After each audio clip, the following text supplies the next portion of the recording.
Whirling dervishes and Rumi's poetry. Perhaps that's what comes to our mind when we think of Sufism. But who is a true Sufi? How are they connected to India? Who is a Muslim yogi? What is their connection to Gorakhnath Baba? And what is the tariqa in Sufism?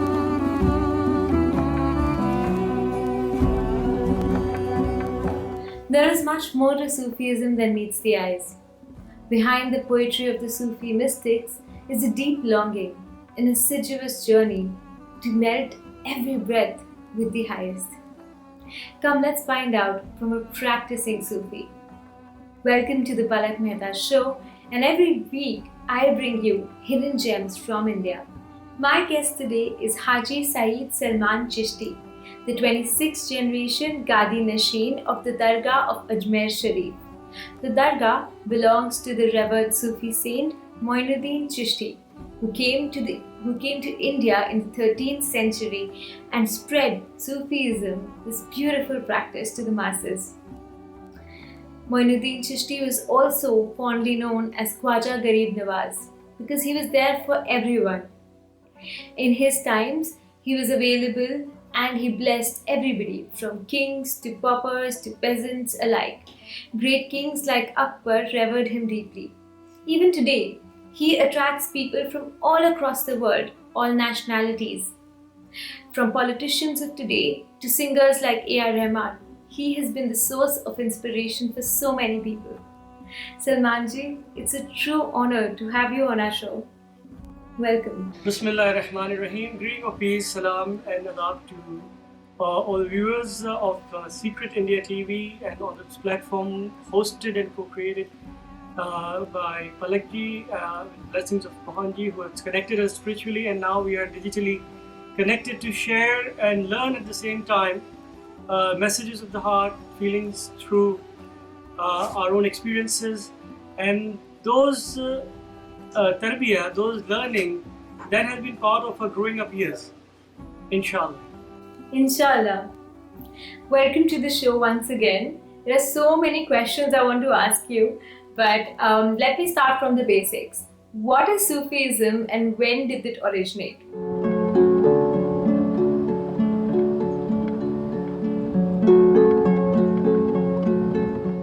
Tasawwuf, which is translated often as Sufism, is a mystical dimension, the mystical aspect or the deeper analysis of Islamic spirituality, and which has a universal aspect and found in all streams and directions wherever you go, where people have divulged themselves into the deeper meaning of their own existence and the longing along with that existence, which once when we are separated from the beloved, it's the longing to be united back to the source of our origin, which is the Creator.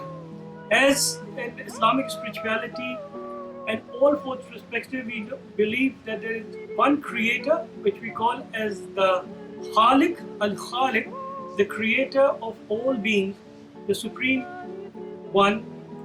And as part of the creation, we are all makhluk, part of the creation. So the creation has always longed to return to the Creator. As Maulana Rumi has started his Masnavi, which is the most famous work of his spiritual experiences that he shared. In Masnavi, it's about a particular instrument which we hear often during the Mevlevi and the Rumi traditions, Sema, the musical auditions and the gatherings often in Turkey and around the world. It's a flute, which is named as ney, which has been made by taking out the reed, the bark of the reed tree. So Bishnue ne az hikayat nikunam. The wisdom behind the ney is the taking out of the reed bed. As a shikayat, the ney is complaining of returning to the reed bed. So that's one of the opening of the Masnavi, where it is explained that how the souls are also longing to return to its origin and the source. So as the reed bed, and when you play the nay, it's a sound which is of separation. It is a sound which is it is of longing, and the rhythm of the nay is not very on the happy note. It's about sad note when you listen to it in an initial stage. So tasawwuf is primarily focused on one's being to be united to the beloved, and that's the whole allegories, the poem, the poetry, and the whole literature of Sufi circulate, revolve around the murshid, who's the teacher, and the murid as the student or of this path of tariqah. So the master-disciple relationship in Sufism was also important. I didn't know that. Because tasawwuf is always being laid down on the principle of discipleship, on the principle of following the master teacher, who have a shijra, which is a lineage that goes back to the different awliya of the path of the tariqah, to Hazrat Ali karamallahu wajhu, and to Hazrat Muhammad Mustafa sallallahu alaihi wasallam. And even Prophet sallallahu alaihi wasallam used to give the special teaching and learning to the Ashab Sufa. So one of the root word of Sufis coming from the Ashab Sufa. Also, when you look at the word Sophia, the Greek word of Sophia, which is translated as wisdom, that also has some connotation. And there is another explanation of the wool, suf, which the Sufis used to wear those clothes of suf, which is wool. Ashab Sufa was known as the people of the bench, which is still maintained in Medina al-Munawwara outside the sacred chamber of Rasulullah sallallahu alaihi wasallam, under the Umaz Khidra. And that place was the household of the blessed Prophet of Islam sallallahu alaihi wasallam. And outside there is a small porch where the elders, mystics who used to receive special knowledge, the tarbiyah of this spiritual knowledge in the late night of the hour outside the Prophet's household sallallahu alaihi wasallam. So that Ashab Sufa, those were the mystics initially who were receiving this heart-to-heart knowledge, this which the Chishtis are often taken as Sina Basina. So the foundation of the spiritual teachings and the dissemination from the teacher to the student, from the murshid, the peer, to the murid, it has often from heart to heart, and the loving glance, which we call as the Nazre Karam of the elders. In Ajmer Sharif, as the Chishti Sufi order, which we have been born and brought up in the initial tarbiyahs has been given from our childhood. So we are alhamdulillah blessed to be born at a place at the maqam of Sultan al-Hind, one of the titles of Khaja Moinuddin Chisty radiallahu anhu, who's popularly known as Gareeb Nawaaz, who was one of the foremost great mystical and Sufi master who made the teachings of tasawwuf, of tariqah, of Sufism as a mass movement.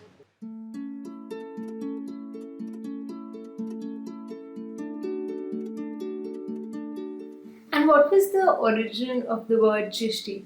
The name of the tariqah Chishtiya still, and in the inaugural speech, the Prime Minister of India also mentioned about the spiritual connect between Chisht and Ajmer and India when the Salman Dam was inaugurated. We love to put things in frames and boxes, and this was beautifully explained by Salmanji in the next segment. He shares real life instances and stories with us, so make sure that you watch this video till the very end. It will debunk myths around Sufism for sure. Have a look.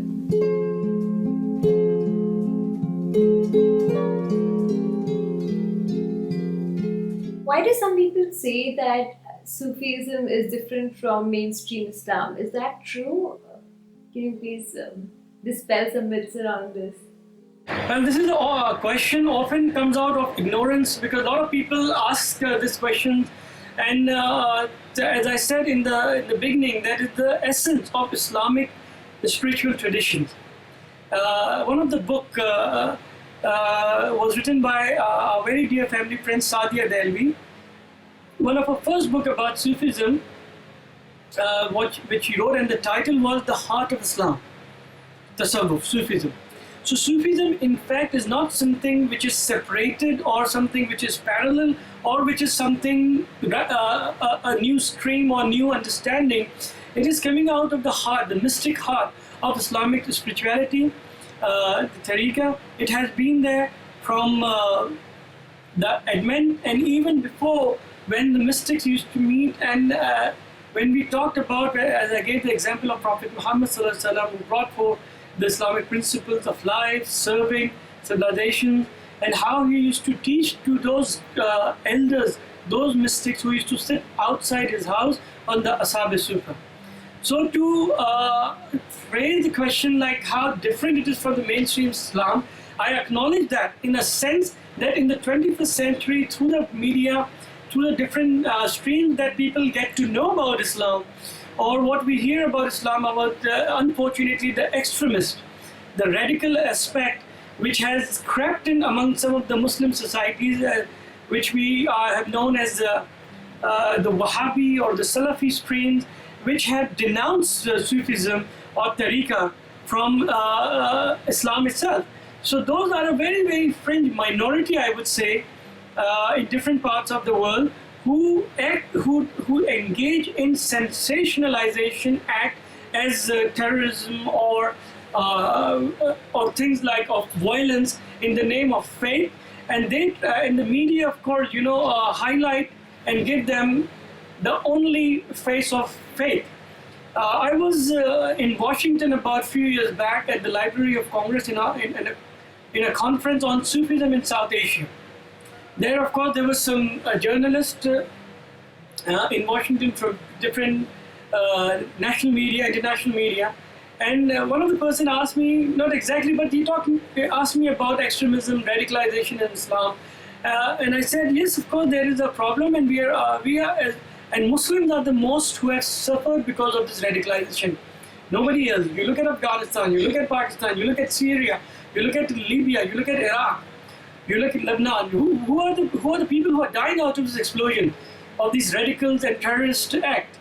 And I asked him that we often see on CNN and BBC that one person who has been brainwashed, who have been to these radical outfits, and who comes out and blow himself or even stab somebody on the streets of New York saying Allahu Akbar, the next day we see on the headlines of New York Times or world media that beware of people who say Allahu Akbar, and a radical and terrorist, one person.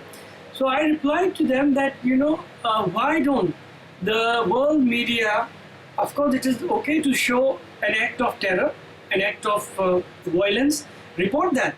But that should not be reported as a face of any faith, any particular faith. Not only Islam or Christianity or Hinduism or Sikhism or Judaism. All faiths have the teachings of peace and loving with unconditional care. And when we pick up some incident and put as part of those faith or the face of that faith, that's where misunderstanding, misinterpretation becomes a common norm. I understand that the world media today is all about control. It's easy to get people's attention by showing something very negative. So, of course, there are no real testimonials or stories which are as popular as negative aspects.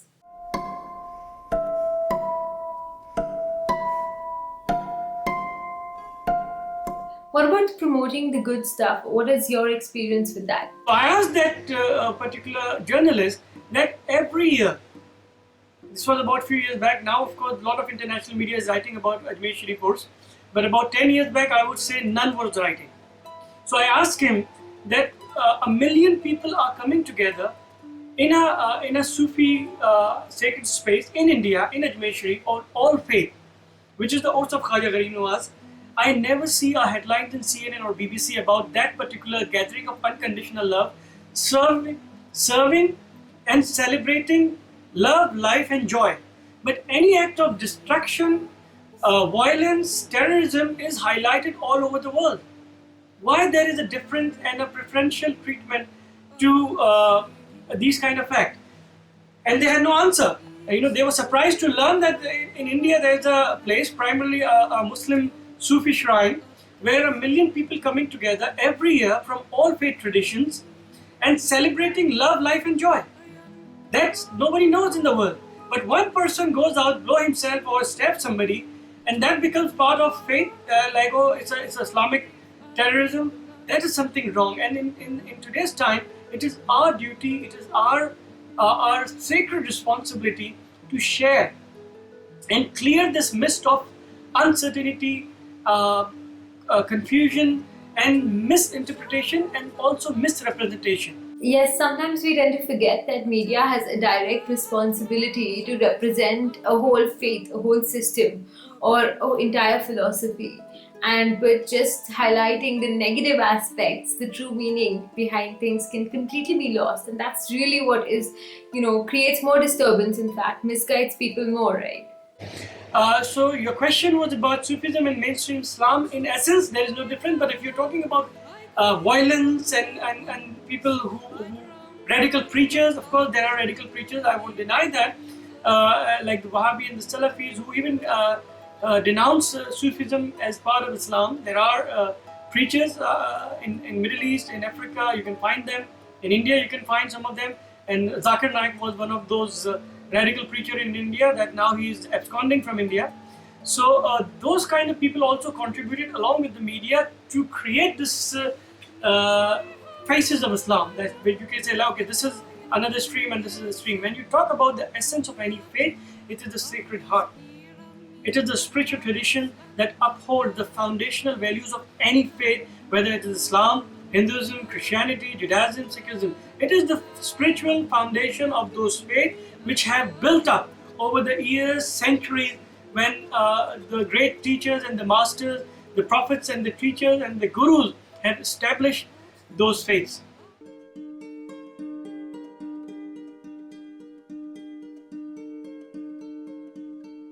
You said that Google cannot replace a guru. That line will stay with me. So, what are some of the steps that you have taken to introduce spirituality in a more practical way to Harvard and other institutions who are learning the divine sciences? For this, I would tell you one very good initiative that we worked out in 2012-13 at the Harvard Divinity School. In 2013, we organized 800 Urs of Khaja Moinuddin Chisty radiallahu anhu. It was the 800 Urs, and we were invited. We had proposed from here to be celebrating it with the world, and the best platform to celebrate with the world is the United Nations. There is, of course, a lot of background work to that, but at that time, we had our UN ambassador, the permanent representative of India was Honorable Ambassador Hardeep Singh Puri, who is now our civil aviation minister, and so Hardeep Singh Puri Sahab was our permanent representative at the UN. We proposed him, and luckily that year we got the presidency of the United Nations Security Council for the month of November. And the protocol that the UN is that once you have a presidency of the United Nations Security Council, and that month, that particular country could put up a calendar of events, put up a calendar of things that they do without going through other requirement of permissions and everything. So we were quite happy when we got approval of a proposal to have a day of celebration of unconditional love at the UN, and our Honorable Ambassador Hardeep Singh Puri Sahab and the Deputy Permanent Representative DPR, Janab Manjeev Singh Puri Sahab, was generous enough to organize that we got the Qawwals of Ajmer Dargah to be traveled to the UN, and the Qawwali happened at the UN. And in that particular time, we had one academic session dedicated to the teaching of Khaja Gareeb Nawaaz, where lots of different deans and chancellors of different American universities were invited to New York, along with Deepak Chopra was one of our co-panelists who spoke about the teachings of Khaja Gareeb Nawaaz and Nizamuddin Awliya. So these are the big voices in America which matters on the spiritual tradition. So it was organized by the dean of, it was organized by United Nations Academic Impact, and the representative from the Harvard Divinity School were also there. So what came out of that particular gathering was an invitation to speak at the Harvard Divinity School. Why I'm particularly focusing about the background, because the viewer should understand that how positive energies, positive intentions, noble intention, niyat al-husna, make ways for unprecedented achievements and experiences into the spiritual journey. Things which you can't even think or fathom with your own mind that this could be a venue to serve, those doors open up and then you can serve those teachings and sharing and learning to the entire world. So at the Harvard Divinity School, when we spoke after the conference, we had a meeting, and there during those talks, a program which is still running very, very, very efficiently came out of. It is called the Religion and Peace Practices, RPP program at the Harvard Divinity School.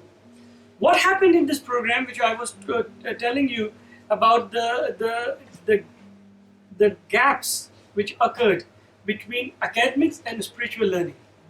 In India, we don't have like divinity schools and universities. We don't have places where we can do religious studies, high-end religious studies like in the West. Like a lot of people I know who want to do masters or PhDs in Sanskrit, they would go to London, not in India. Other than BHU, I don't think there are many universities that are offering the spiritual teachings or religious studies as a professional learning. So in that RPP program, what happened that we proposed that of course you have a Islamic studies department, you have Christianity studies department in there, but what often happens into these that faculties are highly academic scholars who have written books about religion, who have written books about faith. In no way we are denouncing the contribution of these academics to the religious studies, but often they might not be the practitioners. And they are of course teaching Islamic studies, but they might not be the practitioners. So what we propose that along with the academic presence, why don't you invite, let's say, a Sufi or a yogi or a monk as a guest faculty to your campuses? Maybe a monk or a yogi or a Sufi, they might not even have gone to any university. They might not be eligible to apply as a faculty because they are not written many books. They don't have any PhD. They don't have any degrees. But what they have is a pure and sacred heart. And in that heart, they have received these sacred learning and teachings from their master to their master to their master to the golden and sacred chain of the spiritual tradition. So if you invite them on the campus along with the academic faculties, the learning of those children would be many fold impactful.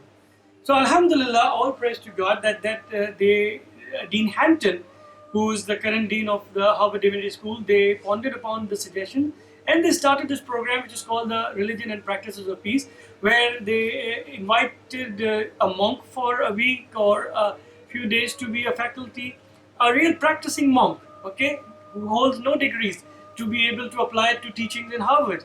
So that program has now been adapted in Chicago University and other different universities. So this is what I was trying to come to, that it is important to have the academic learning, but no amount of academic learning can replace the real teachings of heart-to-heart transmission of sacred knowledge, which we call the Sina Basina ilm.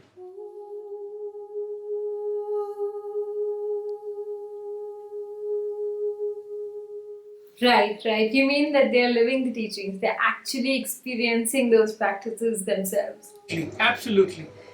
So we have to give both experiences of learning through the books and also sitting in the presence of the teacher, which can not only transform your knowledge about spirituality, about faith, or your mind, you learn a new thing through your mind, but it can really transform your inner essence, your inner being as well.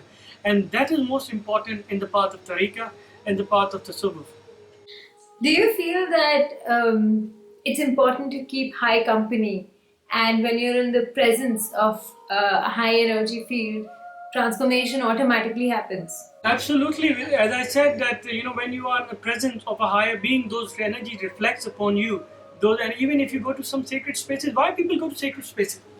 We'll come to the master in a bit, but when people travel, when we go to on pilgrimage, when we go to a dargah, when we go to a khanqah, when we go to in the presence of in the presence of a great teacher, what happens? Nobody is teaching. Nobody. There is no manifestation, physical manifestation. But people go there, sit there, close their eyes, and what they experience, it is a transformative experience of visiting a sacred space. Like millions of people are coming to Ajmer Dargah Sharif. We are not putting any advertisement. We are not putting any, invitations for people to come. They are coming on the call. We say that whenever there is a calling, people come to Ajmer Sharif. कि अजमेर वही आते हैं जिन्हें ख्वाजा बुलाते हैं. तो ये बुलावा क्या है? This is the spiritual connect that one has, that longing and belonging. So when people come and sit in the presence, just by closing their eyes or just looking at the blessed dome of Khaja Gareeb Nawaaz in a quiet corner, or whether they are sitting in a Mahfil Sama or Qawwali, experiencing ecstasy, or reciting Quran, or just meditating on their own, whatever way they follow, they experience something which is very, very divine and sacred, which is often beyond the explanation of words also. I can tell you hundreds of things. You might not agree on everything. Okay, you will tell me hundreds of things. Maybe I will not agree on everything, but something that you will experience yourself, how will you deny that experience? So in the path of the spiritual tradition, it's the most important thing is the experience, an experience which cannot be denied by anyone. बातें तो हम कह सकते हैं भाई मैं इससे agree नहीं करता हूँ, लेकिन जब हम कुछ महसूस करेंगे, जो मुकद्दस एहसास है, वो उस एहसास को हम कैसे रद्द कर सकते हैं? That's why people from all faith comes here, because they feel something here. It is so important that to be here in the presence of Khaja Gareeb Nawaaz Astana, that you feel something which is so deep, divine, mysterious, at the same time pretty much known to your inner essence. You might not understand with your mind what happened. How absolutely true is that? Even though the real Guru is inside of us, but the evolution, the grace that we experience when we meet a realized one or a place of power is undisputable. A Guru is like having a GPS. But this only works if you're open to receiving. In this segment, Salmanji beautifully highlights a story of Rumi and how he found his GPS.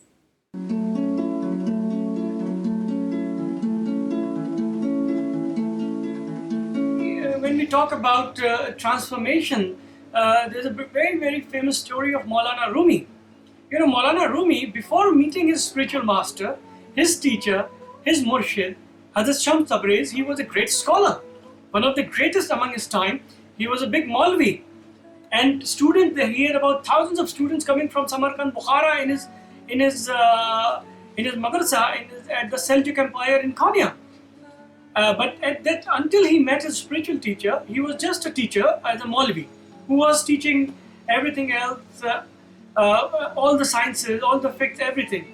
But the great transformation, the masnavi, the mystical poetry, everything that the world knows today about Maulana Rumi only came when he met his teacher, Hazrat Shams Tabriz, in a very, very interesting incident, which I would like to share with you.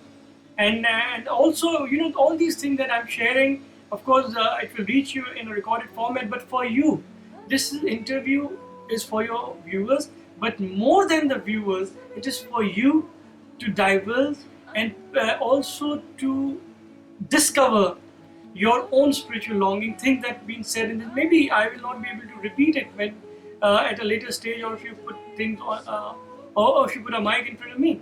But this is something which is coming from the heart. So, so this is also for you as part of it is a meditative format that we are talking here. Every word that is spoken has a deeper meaning, just not on the superficial understanding that we are sharing here. Yes, of course. I'm glad you're being candid, and I feel very blessed to receive this message.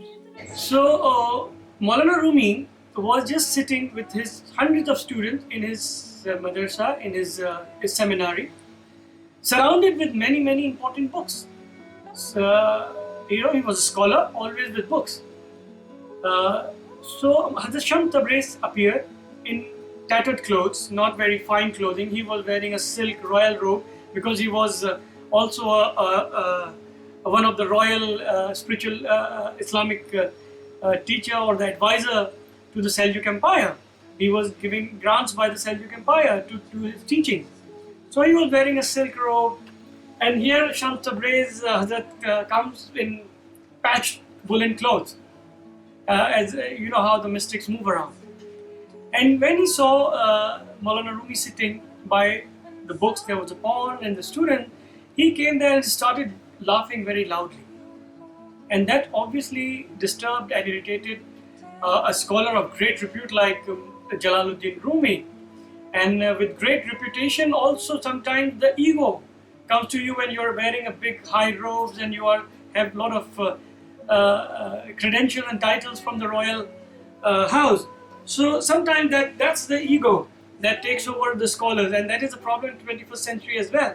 We have many muftis, we have many ulemas, we have many pandits, we have many monks, we have many pastors around the world who are holding great titles, but we don't know surely if they are not withheld with their own ego. That's God's way of knowing. If they were all free with the ego, I don't think we could have seen so many problems in the world today that we are seeing, especially through religious prism. Anyway, so that's something else to be discussed. But when Hazrat Shams Tabriz started laughing loudly, Jalaluddin Rumi got disturbed and irritated, and he became a little bit angry also. That who is this person who looks like a beggar and a fakir disturbing my classes? And so obviously some of the students also got aggravated, and they got up to even ward him off, to make him go away. So Hazrat Maulana Rumi asked Hazrat Shams Tabriz, what do you want? So Hazrat Shams Tabriz looked at all the books, and he asked him a particular question, that what are these books that you are surrounded with? What is this ilm? To that, Maulana Rumi replied, Haza ilm inta namidani. This is a knowledge which you will not understand. This is not for you. You go away. So Hazrat Shams Tabriz came closer, and he took the liberty of lifting away the books. And he took the books and put it in the pond where a lot of fishes were there, just next to where Maulana Rumi was teaching. With that act, Maulana Rumi got very, very angry, and he said, what have you done? These books were the reward of my lifelong learnings. This was given to me by such and such great teacher. So when Hazrat Jalaluddin Rumi got aggravated and angry, so Hazrat Shams Tabriz said, okay, stop. This was the only thing that you got all your life? This. So he just, mystically, he just looked at those fishes and recited some of his own zikr and praise to Allah subhanahu wa ta'ala. And those books came out of the pond completely dried. To astonishment of Maulana Jalaluddin Rumi and everybody who else was present there. And Hazrat Jalaluddin Rumi asked Shams Tabriz the same question. Haza, what kind of knowledge is this? What kind of ilm is this? Which I don't know. So Hazrat Shams Tabriz looked at him and he said, until you have this royal robe, the silk robes upon you, you will not understand this knowledge. Because he replied the same way, Haza ilm inta namina. This is a knowledge which you will not understand. At that moment, Hazrat Rumi tore his royal robe, gave away all the royal titles, gave away all his students, and he took the hands of Hazrat Shams Tabriz and took the bayah, the spiritual initiation. And then one of his famous couplets comes along that Maulvi hargiz nashud Maulai Room. Maulvi hargiz nashud Maulai Room az ghulami Shams Tabrizi nashud. That I was just a Maulvi until I was just a Maulvi, not a Maulana Room, until I took the service and the hand of my spiritual teacher and master, Shams Tabriz. I only became Rumi because of Shams Tabriz. That's what happened when a Kamil Pir or Murshid, a perfect Insan Kamil, become your spiritual teacher and your guide on the spiritual path. On the spiritual path, your life becomes transformed to a new way of serving in the divine presence every moment, not in your own presence. Because often with great learnings, academics, and titles, we become the slave of our own image. We become the slave of our own presence. We become the slave of our own ego. Whereas our only job, our only work is to be slave of the Creator, be in service of the Creator, be in longing of the Creator, be in belonging to the Creator, the Supreme One who has created all the creation.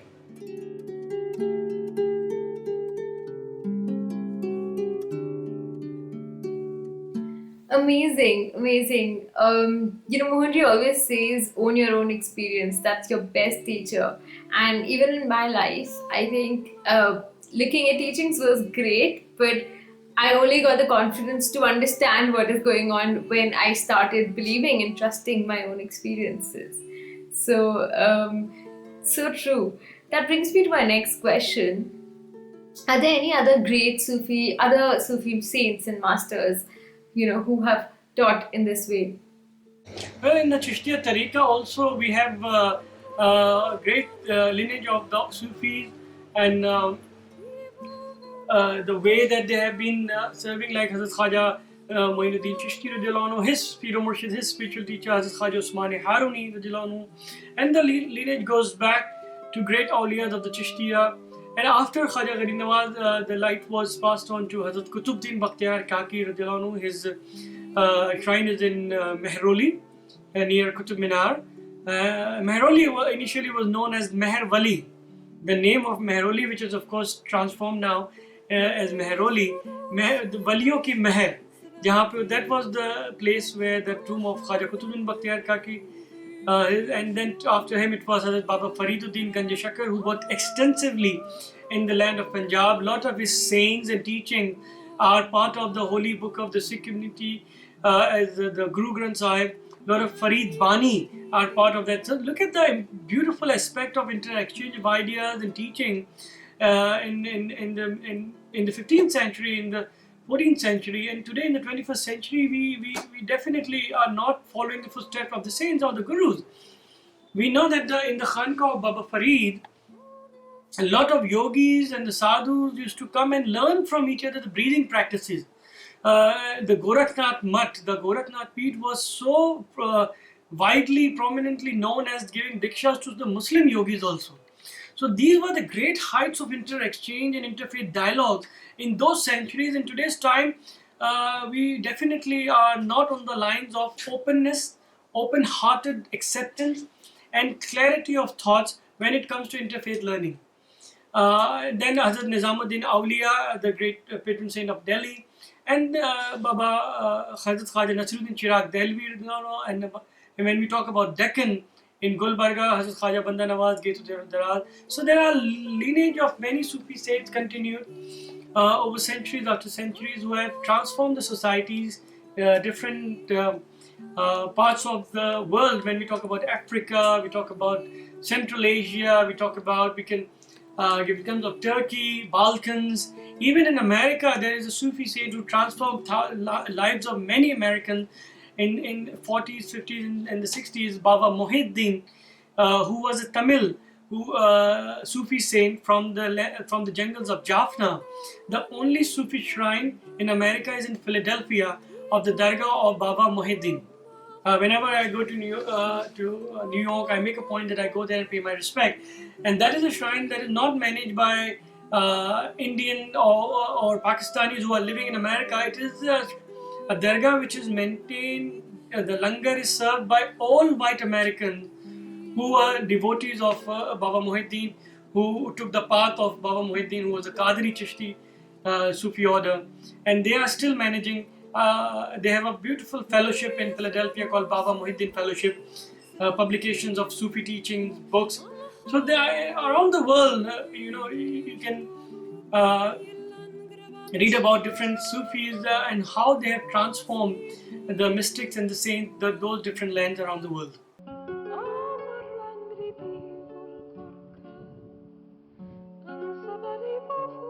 This is the first time in my life that I've heard this. So you mean Muslim yogis actually practice breathing techniques and Sufis were actually learning yoga? You read about the history of Gorakhnath Mutt. Of course, now it is more politicized, and they have taken the political path, which is if you talk about the origin and how the Gorakhnath Peeth used to be, the Nath Sampradaya used to give these teachings of meditative practices and also Diksha to the Muslim yogis there. Yes, it is very much a part of fact, a historical fact there. Fantastic. I've actually visited a couple of places of Gorakhnath Baba, but I had no idea about this. I'll definitely look it up. Thank you so much for joining us today, Salmanji. We are deeply honored. With this last question, we had come to the end of this interview, and we'll definitely have another one with you very soon. I'm sure our viewers want to know much more. So, thank you so much for taking out this time. A conversation which has left me totally vulnerable. I felt Khwaja Gareeb Nawaaz's blessing during this interview. How foolish have we been to put, belief systems in frames? I realized that we have been fighting over religions for so long, whereas the sacred heart of all of belief systems is actually the same. And that is the beauty that you can truly feel from Ajmer Sharif. In my next episode, I ask Salman Chisty more about the life and times of Moinuddin Chisty and the grandeur of Ajmer Sharif, how it has evolved over a period of time. Make sure you subscribe to my channel, The Palak Mehta Show on YouTube, and don't miss that episode. I'll see you again next time.